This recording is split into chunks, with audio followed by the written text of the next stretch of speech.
Вечерашната согодничка е талентирана актерка. Зад себе има десетици улоги како дома, така и на меѓународната сцена. Темпераментен лик во Родна во филмот на Врба од Милчо Манчевски, па до најдобра женска улога во Мојот маж по раскази од Румена Бужаровска. Солун, град на духови. Прва соработка со Слободен Унковски. Добре дојдовте во емисијата за Наталија Теодосиева. Добре те најдов, фала за поканата. На старт, пред да се осврнеме на театарските и филмски улоги, потекнувате од Кочани. Да. Првата асоциација, која ви е? Орис.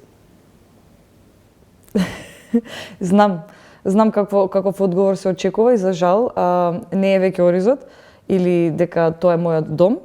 Едноставно денес е катастрофата, односно пожарот што се случи годинава.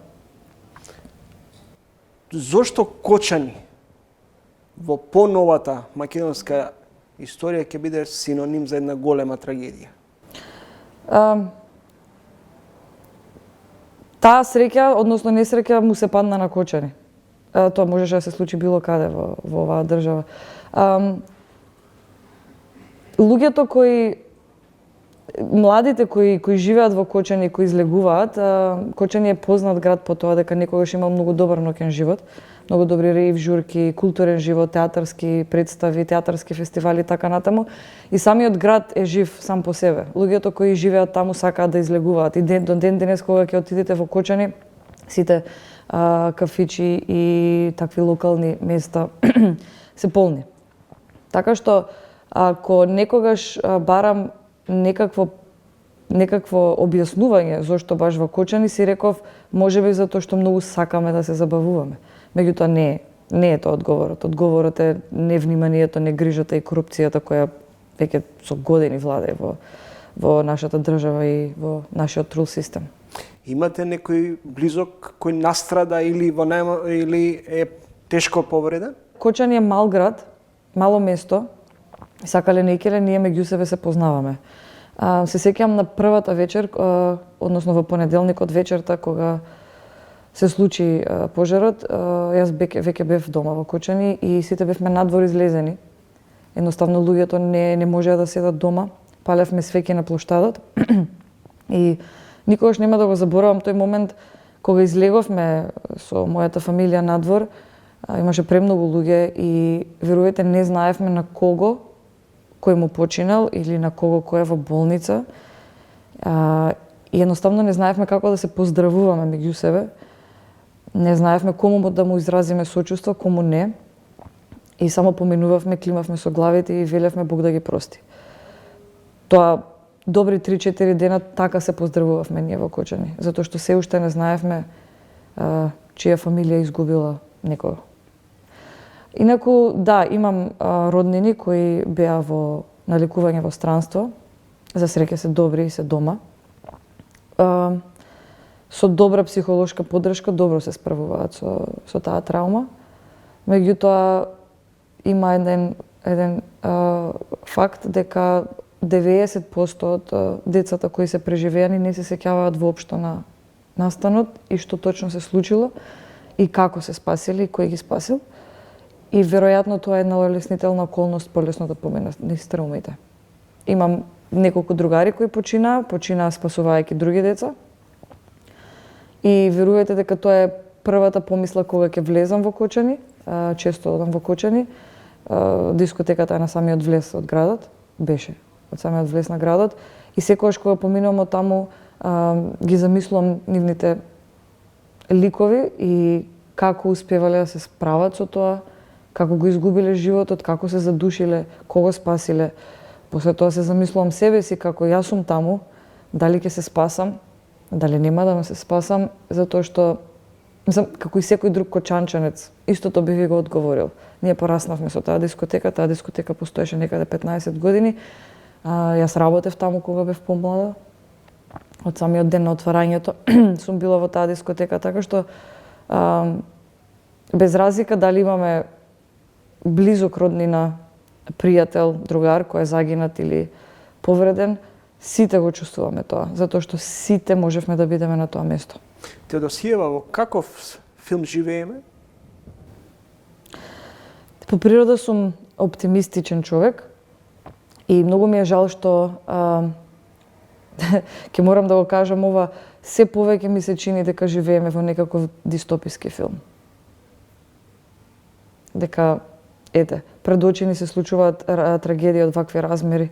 Буквално мирисот го осетивме на тој пожар и на тие изгорени тела во таа дискотека. Буквално го осетивме.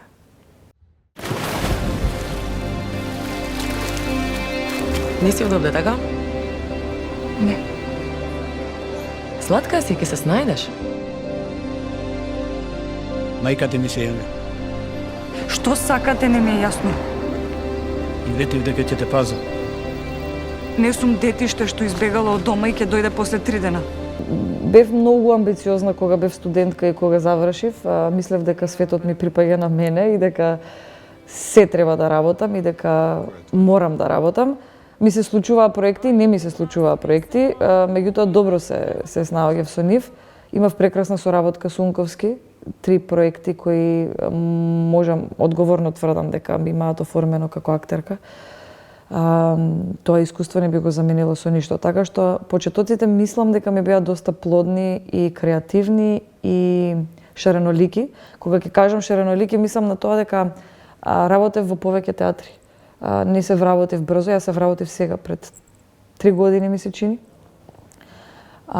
И тоа што долго време работев во различни театри со различни ансамбли, исто така ме оформи да бидам денес тоа што сум, да ги гледам малце поразлично работите и да сакам да работам нови работи, нови форми.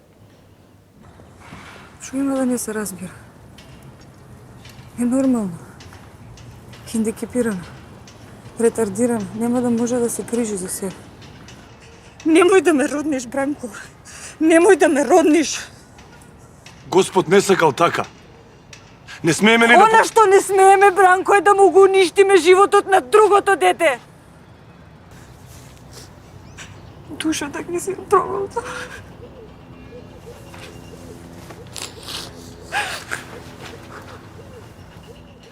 Во Врба на Милчо Манчевски доминираше голотијата. Во Мојот маж бевте избрана за најдобра женска улога. Не разголија или сами се разголуваме? Видете, еве, ја спомнавте голотијата во Врба. Таму, мислам, јас немам никаков проблем со таквите сцени, се додека се издржани и оправдани. Јас тогаш сметав дека дека тоа е во ред, за да се направи едно дете треба да си има да си има интимен однос со партнерот. Тој филм зборуваше за плодноста и неплодноста и за желбата да се биде мајка, така да тоа беше некако поврзано со самата тема на филмот. Дали не разголија или се разголивме? Понекогаш дозволуваме да бидеме разголени за да дојдеме до нешто или за да докажеме некому нешто. Меѓутоа секогаш преферирам сама да се разголам. Мојот маж од Румена Бужаровска предизвик беше? О, да. Многу голем предизвик. Предизвикот беше најмногу таму каде во моментот кога требаше да ги пишуваме нашите лични приказни, нашите лични трауми и искуства од минатото и денес. Така што таа представа е комбинација од расказите на Румена и тргнувајќи од расказите на Румена, од темите на расказите, ние се пронаоѓавме во нив и зборувавме за нашите случки, некои слични случки поврзани со темите на Мојот маж. Така што да, таму ние одлучивме да се разголиме. Колку македонската кинематографија дозволува домашни актери да продефилираат и на меѓународните сцени? Иако тоа не изгледа така дека македонската кинематографија и нуди можност, меѓутоа не станува збор, минусот овде јас не го ставам кај продукциите или кај нашата кинематографија. Многу повеќе работи имаат влијание врз тоа дека ние од Македонија глумците малку потешко се пробиваме, еве да речем, на балканскиот пазар. Прво пред се јазикот е првата бариера, контактите и така натаму. Србите и хрватите се многу тесно поврзани и мислам Југославенската кинематографија, која во самото тоа време била голема, тие се уште ја држат таа индустрија и нормално дека работат многу повеќе од колку ние. Ние потешко влегуваме во нивните кругови поради јазикот. Многу било полесно да дојдат Срби кај нас да играат главни улоги во филмовите отколку ние кај нив. Веројатно затоа што тогаш се сметале како доминантна земја од тогашната Југославија. Така што ние продуцираме добри филмови, колку и да сме сиромашни во поглед на квалитетот, односно квантитетот, би рекла, имаме добри филмови и имаме многу добри глумци. Дали културата е на маргините? Да, ми се чини дека последните 3 години дури бега малце од маргините, како избледува. Не се инвестира доволно во културата, не се инвестира доволно во македонски автори, исто така која се прашувам, во македонски драматурзи, писатели и така натаму. Видете, генерално македонскиот филм зависи од македонската филмска агенција, која е нормално влече финансии од Министерство за култура. Значи, све зависи од државниот буџет. И еден од проблемите, односно, како да кажам, пречките е тоа што сите чекаат од државниот буџет. Кај нас се уште се нема развиено на продукција која е сама се финансира и сама си ги враќа парите. Така што би рекла дека сите чекаме од државата. Државата не нуди многу голем буџет. Што ве прави среќна? Љубов. Ме прави среќни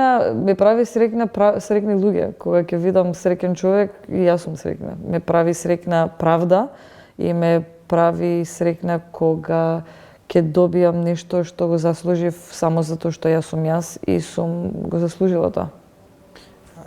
Ваши блиски пријатели ќе речат Наталија е позитивна личност. Што ве вади од такт? Неправда.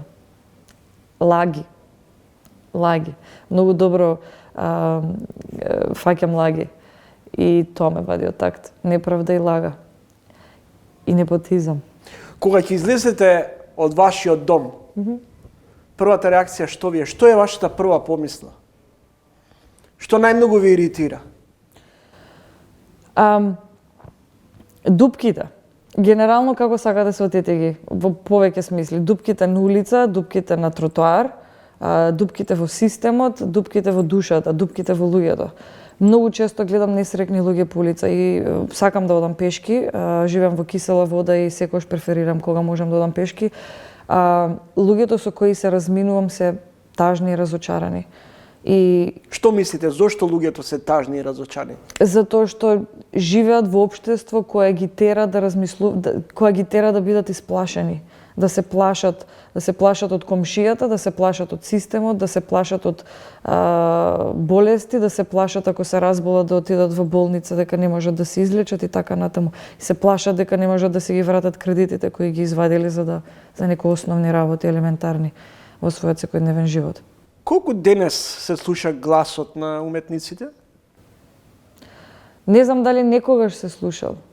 Додека јас сум овде и творам, не мислам дека се слуша. Ние си мислиме дека се слуша и некои луѓе ни даваат простор и само не залажуваат дека нашиот глас се слуша. Мислам дека најмалку се слуша гласот на уметниците. Се слуша гласот на политичарите, се разбира. Тоа ве иритира? Многу. Да, не мислам дека јас како уметник можам да кажам нешто што некој до сега не го кажал и дека јас ќе ја поправам државата. Меѓутоа, моето искуство, јас со тоа што се бавам со емпатијата и со емоциите и со проблемите на некои карактери и луѓе, може да допратите како до некого. Има луѓе кои не почитуваат, доаѓаат во театар, ги гледаат нашите филмови, веруваат во нас. И можеби тие луѓе кога ќе не видат и на други платформи, исто така ќе веруваат во нас и можеби ќе поправиме нешто. Секој карактер кој го износувам на сцена има порака и има нешто да каже. И има луѓе кои го слушаат тоа. Благодарам за гостувањето во емисијата.